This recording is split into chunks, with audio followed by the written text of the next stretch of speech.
as Winford Vermees, looking at your competitor, looking at NutraSweet, how do you expect they will respond? With a price war or with normal competition? What do you say? Jalissa. I actually think that they will respond to the price war. Okay, why?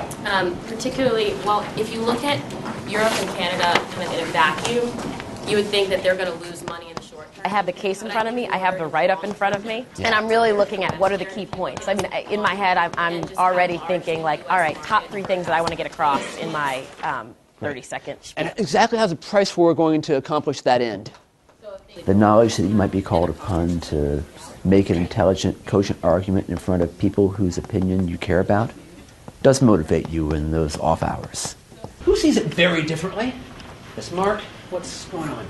I think they're very confident in their branded strategy for, they don't want to turn this into a commodity product. We accept everyone's backgrounds and everyone's perspectives to the point where we can actually hear them out.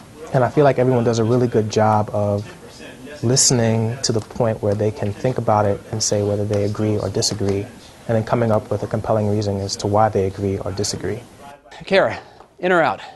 This is where I think the behavioral issues are overwhelming. They're going to continue to fight because they've already invested in this. So I think they're going to just kind of keep throwing good money after bad. I know I cannot compete with NutraSweet on price, but I might be able to compete with them on brand.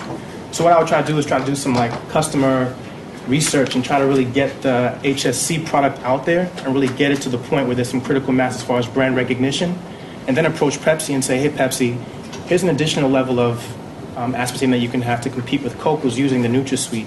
Kara, why don't you role play Pepsi? How do you respond to Phil? I have a couple of problems. I mean, one, your product isn't branded yet, and it takes quite a bit of time. I see that you're trying to give me a point of differentiation to go after my competitor, but to be honest, I just don't have the faith in you yet to be willing to take that gamble. That hurts. I think fun is one of the most underrated aspects of the case method. Learning shouldn't always be difficult. Learning shouldn't be painful. There's a certain element of joy that comes with learning. Jen, you had another proposal. Yeah, so I'm going to go to Pepsi and I'm going to say, I'm only going to work with you. If you just work with me, then I'll lower your price and you're going to get the competitive advantage from working with me, whereas NutraSweet's not going to have to match that because they're just working with Coke. That sounds a little bit better. I found that I learned a ton from my professors, but I really learned the most from my fellow section mates. You never, ever, ever, ever enter a price war if you don't have credible low-cost position. If you ever do that and I learn about it, I will deny that I ever knew you at Harvard Business School. Okay? Never, ever. And then very important what Samir is saying, they entered without any advantage.